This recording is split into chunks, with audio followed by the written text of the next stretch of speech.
Hey friend, Graham Cochran here. Got a special edition of the Graham Cochran Show for you as I'm bringing on a guest to talk to you about how to scale and grow a thriving and profitable business, even if you are a solopreneur or have a really, really small team. My guest today is Elaine Pofeldt, and she is a journalist, and she's been the senior editor at Fortune Small Business Magazine, where she was twice nominated for the National Magazine Award for her feature stories. And her work's been featured everywhere in Fortune, Money Magazine, CNBC, Inc., Forbes, Crain's New York Business, and many other business publications. She's also a freelancer, and she can do blogging, ghostwriting, white papers, reports, ebooks, custom content, academic editing, and a whole bunch of other things. So she's a brilliant writer, but I wanted to bring her on because her new book, Tiny Business, Big Money, just dropped, and it is all about you and I, small businesses that either have 0 employees or we're the only employee in it, or a handful of team members running $1 million plus businesses. So maybe you're not at that $1 million range yet, but she's done incredible research on the subject. And I like that she's coming from an angle of journalism and research, not just her own experience, but what other small micro business owner entrepreneurs are doing. How did they scale? What common factors do they have? We break all that down in today's conversation. I think you're really going to enjoy Elaine. She's a treat to talk to. She's a delight. And I think you're really going to enjoy her new book, Tiny Business, Big Money, and even her initial book, The $1 Million One-Person Business, which is a great read. Enjoy our conversation as we dive into the type of businesses you and I run, these small micro businesses that are taking over the world. So here is my conversation with Elaine Pofeldt. Elaine, it is so awesome to finally talk to you. We were just having a great conversation before we hit record. I'm so pumped for your new book, Tiny Business, Big Money, available in stores now as when this podcast drops. So please, everyone go pick it up. And we're going to have a conversation about micro businesses and these small 0 employees to 5 to maybe 10 employees in these businesses who are doing $1 million or more. So Elaine, thank you so much for coming on and just sharing all your knowledge and expertise. Thank you, Graham. I'm so excited to be here. I wish I was interviewing you because you have so much knowledge and expertise. I'll eventually have to turn the tables as a journalist. We'll flip the script. We'll do that one next. That would be super, super fun. I found you a few years ago when your first book, which I have right here as well, The $1 Million One-Person Business, which is awesome. And I love your subtitle, Make Great Money, Work the Way You Like, Have the Life You Want. Yep, I'm all about that. And I think I heard Tim Ferriss talking about it, or he wrote about it in an email. And all I remember when I first saw the title of your book before I went out and got it immediately afterwards was like, oh, I'm so glad someone's writing about this because this is a real thing. There are literally business owners who are striving to make either multiple 6 figures or 7-figure business, and they've never hired anybody. It never crossed their mind to. And I thought I was a weirdo because that's my story twice over. But you made like a name. You call them micro businesses, and I know Chris Gillaboots, he talks about micro businesses, and I just felt like, man, someone's championing what I do. So I just wanted to thank you publicly for doing the research that you do for people like us. Well, my pleasure. You know what's so interesting is these are the majority of small businesses, and I don't think anybody knows that. If you look at the census data, just if you followed anything I've done, I'm kind of a geek about data.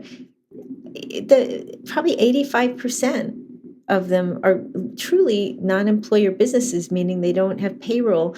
And I think there's been a little bit of a bias against covering them, in part because there's a public policy push for job creating businesses, which are also great. I love all entrepreneurial companies. But I think these are seen as not doing that, so they don't get the coverage. And then there's sort of a excitement factor, go big or go home, the next Facebook or Instagram.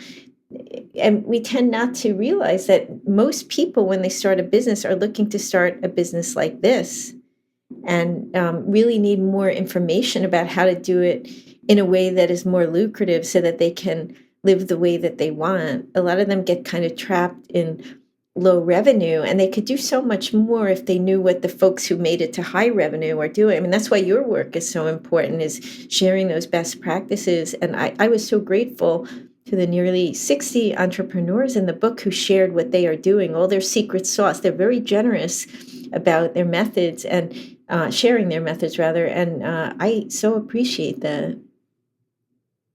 Oh yeah. I mean, I feel like if I hadn't started my business during the Great Recession, that's when I started, it was bad economic times then.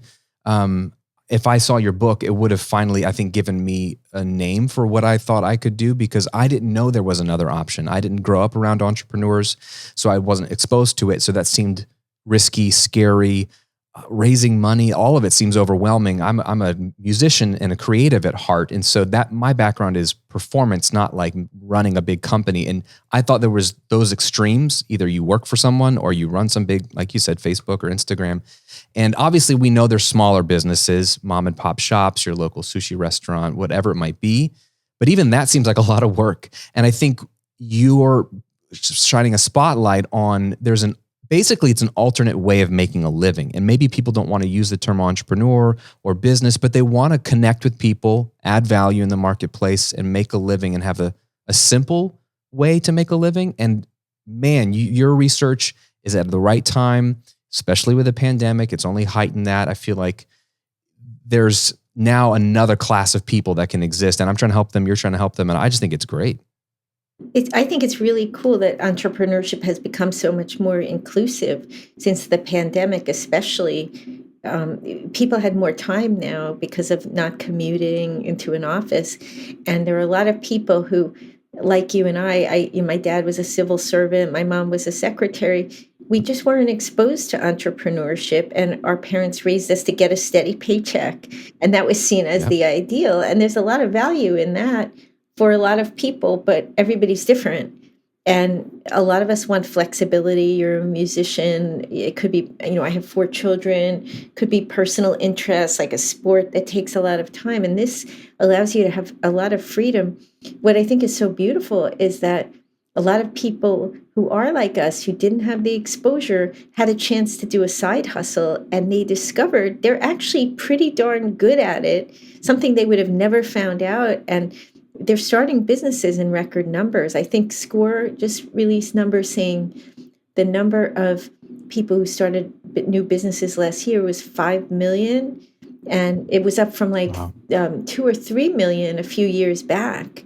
It's been a very big surge. And I think a lot of them are going to continue doing it either as a side income that they can transition to later, or it will grow to the point that they decide to leave their job, because we are having the Great Resignation too, where people are just not finding what they want in their office jobs anymore, and they're looking for something that's a little more connected to who they are and the lifestyle that they want to lead. Yep. And entrepreneurship offers a lot on those fronts. It does. The Great Resignation is a real thing. I'm calling it sort of the great work-life redesign, because people are quitting because they're now starting to think less compartmentalized. They're trying to look at their whole life and how does work play into that, and they don't like what they're dealing with, and they want to see if there's an alternative. And before we hit record, you kind of mentioned, we have a hard stop at the end of this call because why? You have to go pick up your kids from school, but it's in the middle of the day. How cool is that you, as a freelancer, as an entrepreneur, get to control your schedule, that you can go pick up your kids from school, which is a rarity. It is a rarity in the modern Western dual income. Everyone's working, and there's no time to even be with our kids, let alone pick them up. So I think that's just maybe a mundane example, but that is a very real example of why we're fighting for these businesses, for people to get started, because you can have a total life and work thing that's integrated well, that achieves your goals. And I love that example. Well, it's funny because there is such a career penalty for that. If you're fulfilling your responsibilities as a parent, or maybe you're a caregiver to an elderly person in your family, those are good things. And yet in a lot of workplaces, you're made to feel like you're not committed if you do those things, when it really has nothing to do with your commitment. It just means you have a full adult life. And it doesn't have to be kids. You could be a pet parent. I remember I had a colleague who had a dog who would get really lonely in her house. And she felt really bad that we worked really long hours in the office, and he was alone all the time. It could be any number of things, but you're made to feel bad for having a life outside of work. And I think now, with the schools being so unstable, 2 years into the pandemic, a lot of parents are just throwing up their hands and saying, I cannot deal with always feeling like I'm failing because, my school lets out 25 minutes late because they have a labor shortage and there's no person in the parking lot directing traffic or whatever it is. These little things you start to feel very defeated by. And in your own business, you can just say, look, there's a lot of instability. I'm not going to book any appointments in the 1 hour after school because we know that this issue is not resolved. And nobody can say, okay, well, that means you don't care about your job and we're firing you. And I think that's a huge relief. People are tired. They've done their 25th push-up and their arms are shaking and they can't take one more stressor, and they want joy out of their life. They want to enjoy their children or their music or whatever their passion is unapologetically. And that is the nice part of having a business, is you really can get a lot more joy out of life than you can in a lot of more structured types of careers if you're willing to live with the trade-offs. And there are trade-offs. Yeah, it's not a panacea. But yeah, I think the business is a means to an end. The business is a beautiful thing in and of itself, but it really is a means to an end, which is a fulfilling life and a life that gives you flexibility and freedom for the whole self. And you listed some great examples. I really appreciate that. Let's talk about the book, because your research, which is unique. What's unique about you is you're building. You got these 2 books that are built off of lots of data. It's not just one business. It's easy to see an article come out and be like, wow, that person did that thing with their business. And it seems like, okay, that's possible, but for them and not for me. But you're going across very much like the Millionaire Next Door kind of data that we've had since the 90s, where people were actually researching what are the commonalities, what's making this tick. And that's what I love about the new book, Tiny Business, Big Money. One of the things that you mentioned in the book, and one of the reasons why these companies that have either one employee, the owner, or just a handful of employees, the one reason they can scale to $1 million minimum of annual revenue and beyond is automation, which I'm a huge fan about. But can you talk about what your research showed when it comes to automation and why that was so integral to these businesses scaling? Almost 100% of the entrepreneurs, there are about 60 in the book, use automation. And that was really interesting to me. In some cases, the business is very heavily automated. One entrepreneur has basically all automation and no other team members in the business. Rajesh Srivastava, who runs Price Series, it's a provider of information to investors. And he's automated things like a chart that appears on his website about the stock market that day that it causes his business to rank higher in Google because it's original content.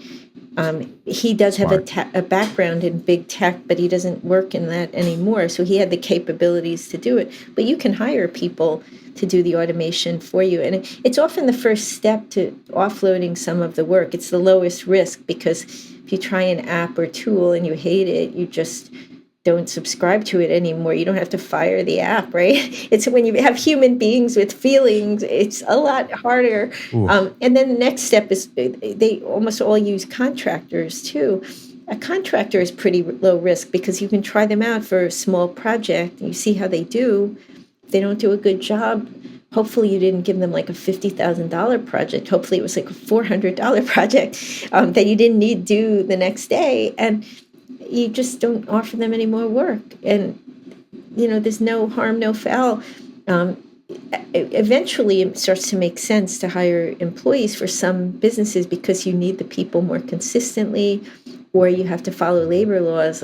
Maybe you're giving them very strong direction as to what hours they work or how they do the work. And you never want to go down the path of treating somebody as a contractor if they should be an employee, because 2 years later, maybe the labor authorities will do an audit. And if you made the wrong decision, you could owe a lot of money in back taxes and things like that. So you have to do it by the book on that front. But there's a lot of in-between solutions, like sometimes using overseas contractors. The laws are different. And these folks have used a lot of different methods. They've been really so nice about sharing what they use, too, in the businesses. I know, I'll just read you a few of the ones. Tiffany Williams has an online business. It's called Rich Girl Collective, where she helps other women learn how to do online businesses. And her business is kind of interesting. The first one she started was on Teespring. She made T-shirts of Yorkies, those little dogs, and she created a community on Facebook of people who love Yorkies, and that kind of seeded the sales of the T-shirts. And for those who don't know Teespring, it's a site where you don't have to have inventory. If someone places an order, it goes through Teespring and they take out all their fees, and then you get what's left. So you don't need really any startup capital other than to maybe hire a designer if you were going to create, a mug or something like that. You want an original design. Maybe you have design talent. You don't even need to do that. You just upload the designs. Yeah. In fact, one of my daughters, she created a little store where she did yoga clothes, and she does anime drawings. And she's a teenager. Oh, wow. She did it with really no startup capital. So I like these examples because most people really don't have a lot of startup capital. But for Tiffany, knowing that it's sort of a creative business, she uses Adobe Stock for stock photos, Canva, a design and graphics site, ClickFunnels, which is for marketing, ConvertKit, which is an email marketing platform. And then Podia, because she does courses, which is a pretty inexpensive. There's a lot of different course platforms, but I've heard very good reviews of this one. And then Text 180, it's a text messaging marketing service. And I thought, wow, I didn't know about a lot of those.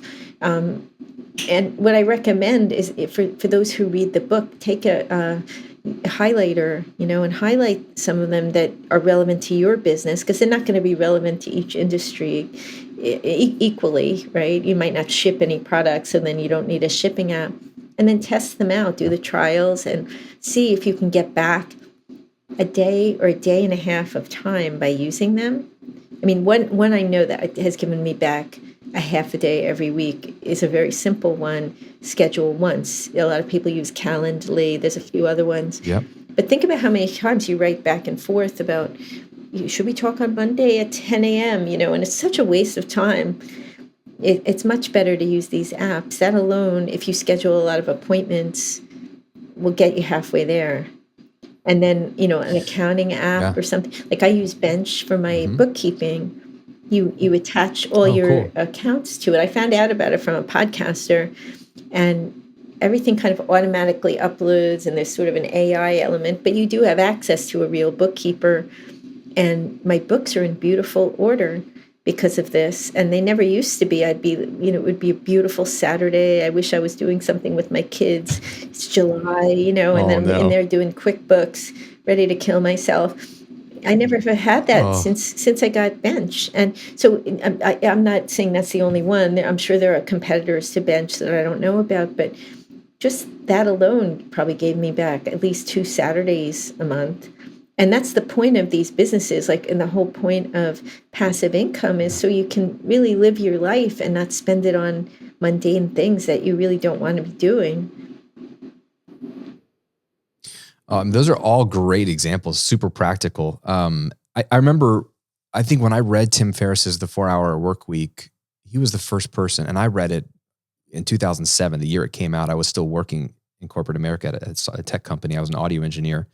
And I hated my job. So I went to Barnes & Noble on my lunch break looking for a book that would free my life. And there was this book with this guy on a hammock on the cover, and it said The 4-Hour Work Week. I was like, well, you did your research because this is for me.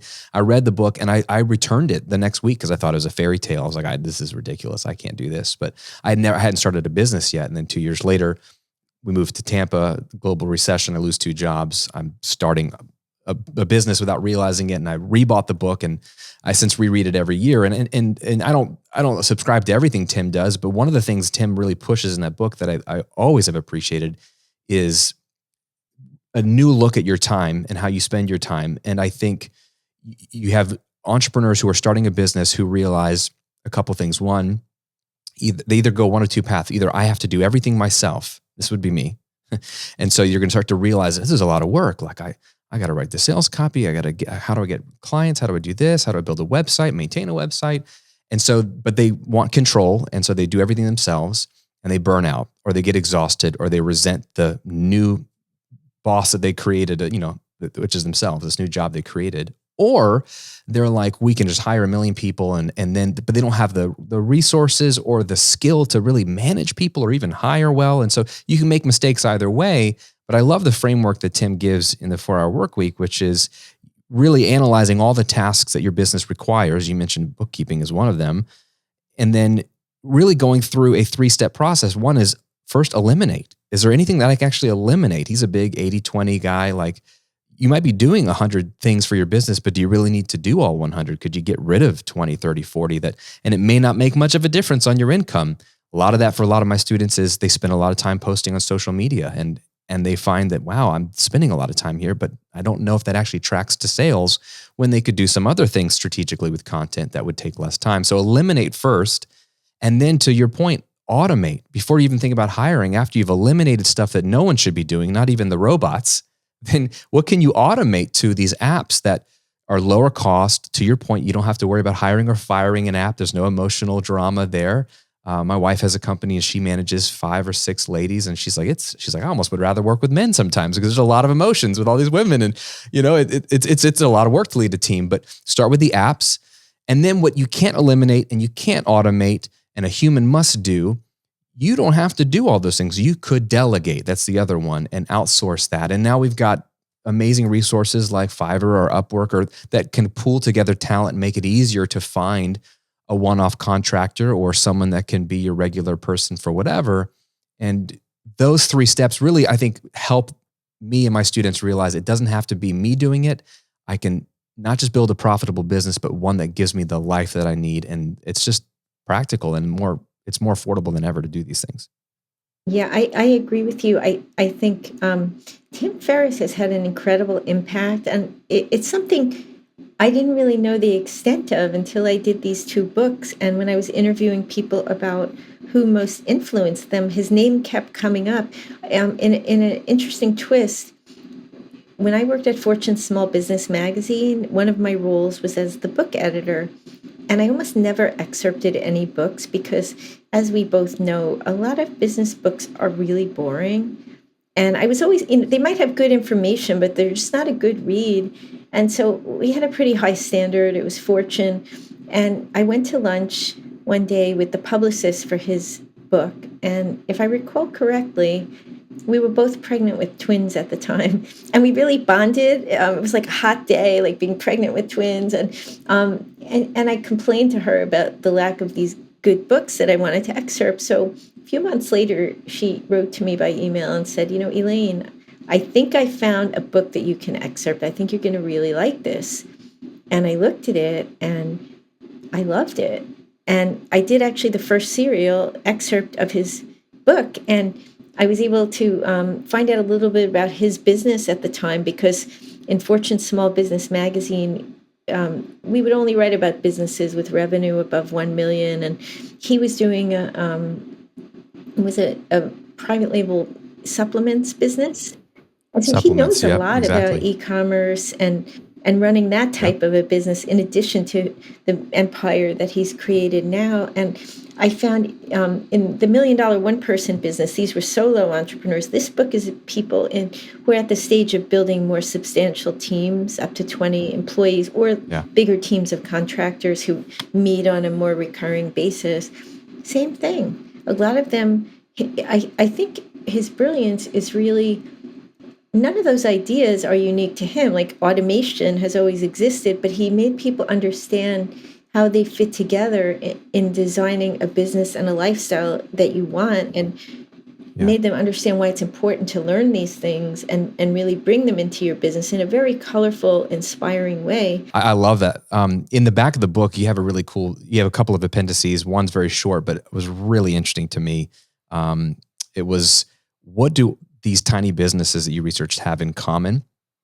And one was super interesting to me, is that it took the business an average of 4 years, almost 4 years, to get to $1 million in annual revenue, which I didn't know what the average was. So my story, it took me 9 years to do that the first time. It took me 3 years to do it in the second business.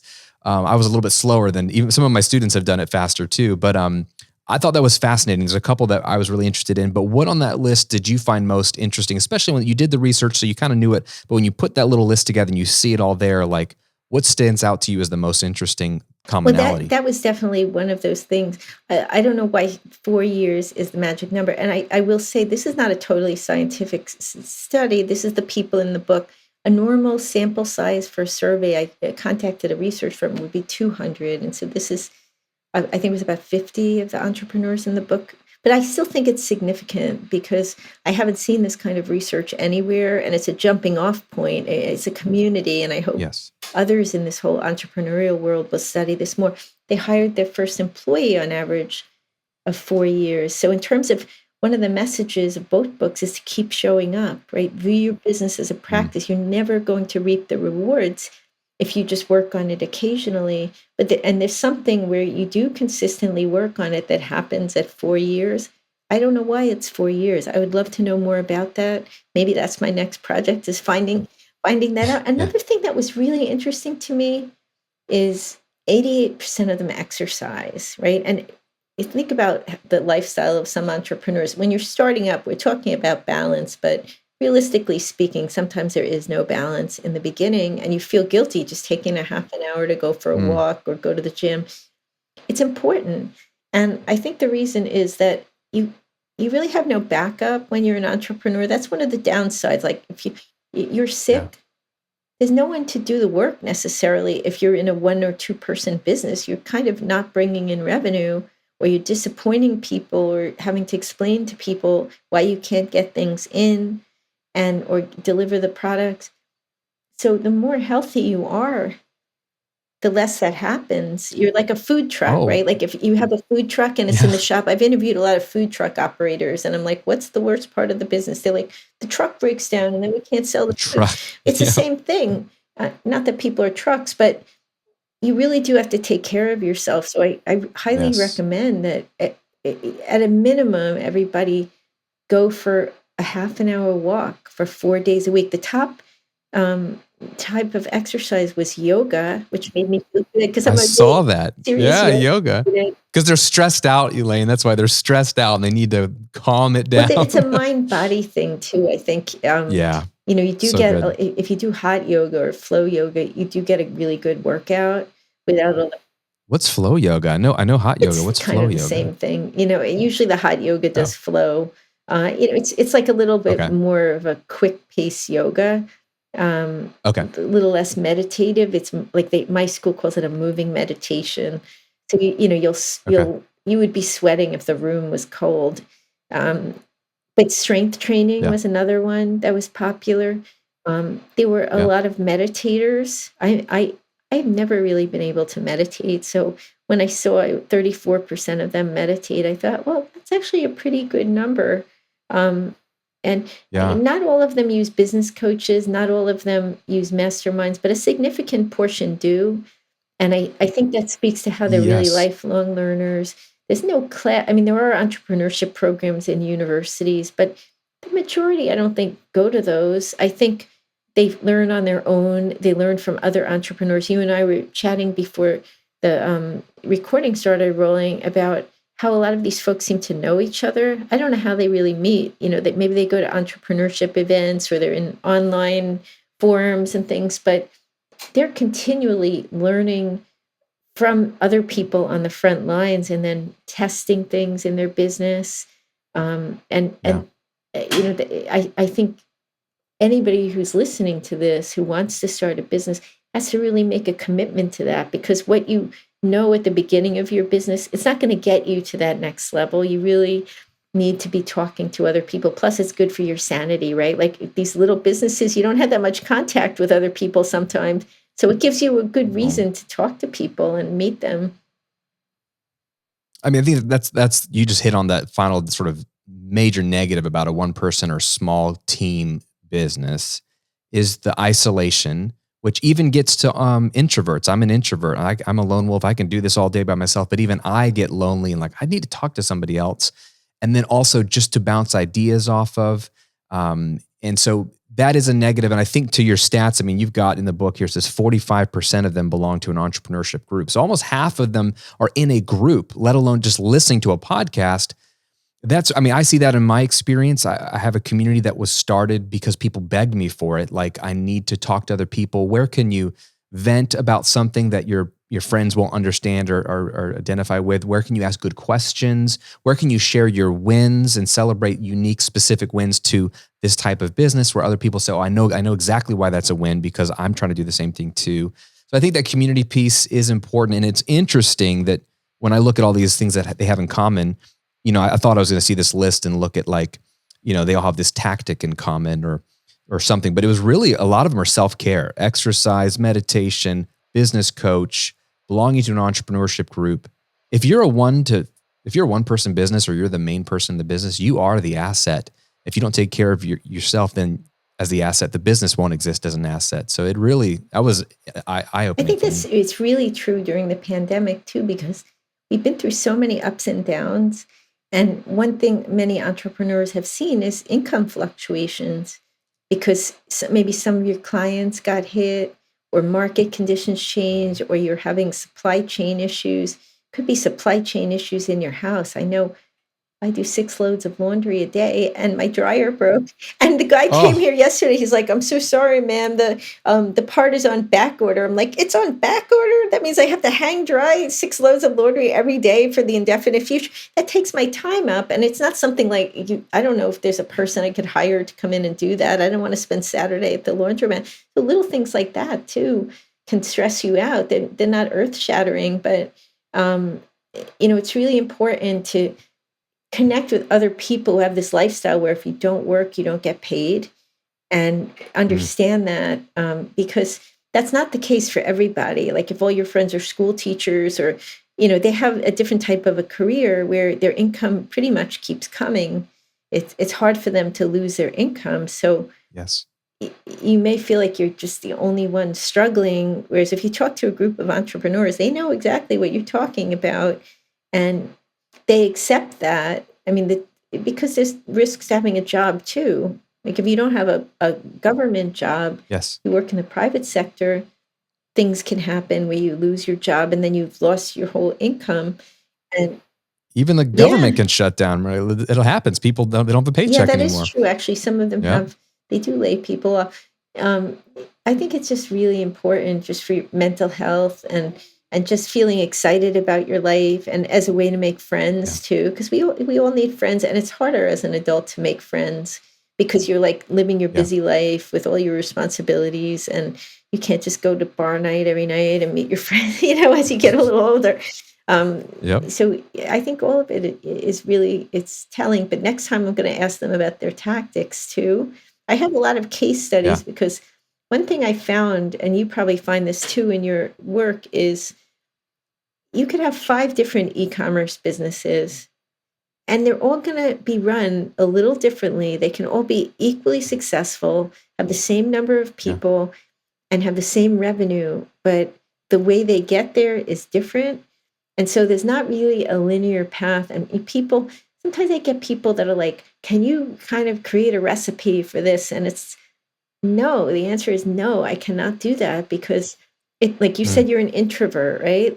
There are ways of selling if you're an introvert that would be ideal. You can be just as successful as selling as somebody who's the biggest extrovert in the world. Whereas maybe they wouldn't like the methods of selling that you use because they feed off of being around other people constantly. Yes. And there's a big component of understanding yourself and how you like to do things, not worrying about what other people are doing. Brian Dean, who I mentioned earlier, he doesn't like meetings. I actually personally hate meetings too. And he runs the whole business off of a tool called Notion. He doesn't have any meetings. And I thought, wow, that's really liberating, right? Like he just had a nice exit. He ran a very successful business. He doesn't have meetings. He doesn't, that's his personality. Other people must, maybe they love Sounds meetings. Great. They can have all the meetings in the world and their business will thrive. and I think that's the thing that you see with these types of case studies when you interview them, is you can personalize and customize this heavily, but the key is execution. Whatever method you choose, you have to just consistently do it, or it doesn't matter how good your ideas are about using Notion. If you don't ever use it to manage the people, it won't help you. So that's what I took away. And I don't think I'll ever create anything that has like sort of a cookie cutter system for doing this type of business because I just see it so quirky and unique to each person. That's what I love. And that's what I think is so great about the book is the case studies, is the deep dive. And that's what I appreciate about your research is it's a different way to present what a lot of people like me are trying to teach, because you're doing it from an interviewer standpoint, a journalist standpoint. Like, I want to get to the bottom of this standpoint. So I just, everyone listening to this and watching this, pick up the new book by Elaine, Tiny Business, Big Money. Check out her first book too. The $1 Million One Person Business is fantastic. I'm so excited for you. I wish you the best of luck with this book launch and with everything you've got going on. I'm excited for whatever the next book will be as well. So just thank you. Thank you for what you're doing. Thanks for your research, and thanks for sharing it with my audience thank you today. so much, Graham. And one thing I wanted to say was I love hearing from people who either have a great case study or who have questions, because it makes me a better journalist. So if anyone's listening and they have some questions we didn't cover or just want to introduce themselves, I'm on LinkedIn and Facebook and Twitter under my full name. Feel free to write to me. I do write back. I really do think it strengthens my research to know the questions that you have. So please send me a note and keep in touch. We will link to all of that below as well, so you guys can keep in touch with Elaine. Thank you, Elaine, for your time. Thank you so much, Graham.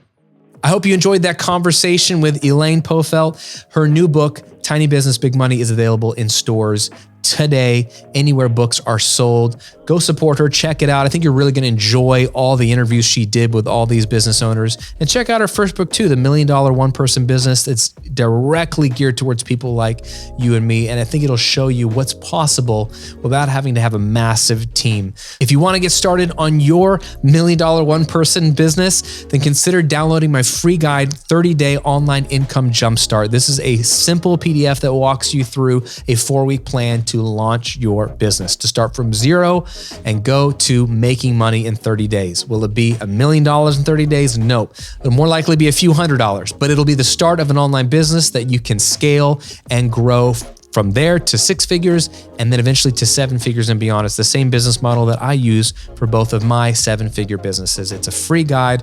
It's just bullet points. It's a weekly checklist. It's super easy to follow. And so many of my students have taken action on it and gotten an amazing result. So check it all out at grahamcochran.com/jumpstart. It's grahamcochran.com/jumpstart. Have an amazing day.